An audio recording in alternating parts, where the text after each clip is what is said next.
譚振國議員。多謝主席。見到局長咧都主體答覆嘅提到啦，北環線嘅主線同埋支線呢都係會喺2034年或者係之前呢係同步開通。目前距離2034年呢都仲有8年嘅呢個時間啦。我相信呢政府最近更新咗香港嘅鐵路標準啦，係引入咗內地嘅設計標準同埋施工模式等，係可以進一步係縮短呢個建造時間。希望政府可以努力。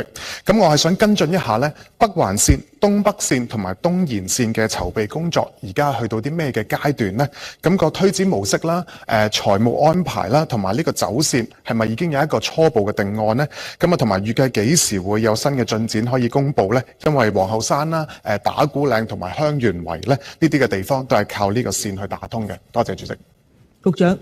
多謝譚議員嘅提問嘅。其實你有兩部分嘅提出。首先呢，我諗就住北環線主線同埋支線嗰度呢，我喺主體答覆呢都有提到係以一個共同開通作為個基礎嘅。呢個因為我哋係需要呢推前翻呢係支線嗰個嘅開通嘅日期。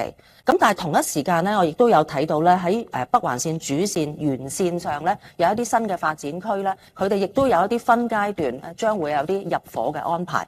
咁所以我哋呢一定都會係持一個開放態度啦，同港鐵公司去共同研究係咪都可以分階段開通嘅可行性。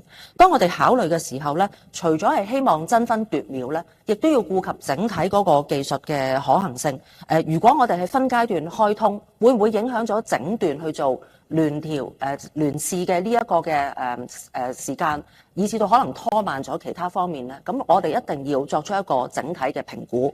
咁而至於你剛才提到嘅，我哋喺北都呢，亦都有喺我哋嘅預先規劃之中呢，有提到譬如新界東北線啊，同埋我哋嘅北環線嘅進一步嘅延展呢。呢兩個呢，我哋而家喺規劃上面呢，亦都係進行當中。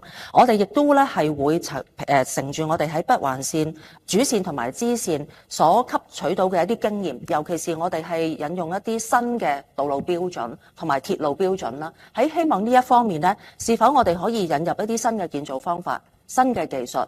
除咗重鐵，係咪可以有其他嘅技術，同樣係可以幫我哋呢，係能夠更好地、適切地去滿足到喺新界東北嗰方面呢，未來人口增加嘅嗰個需求。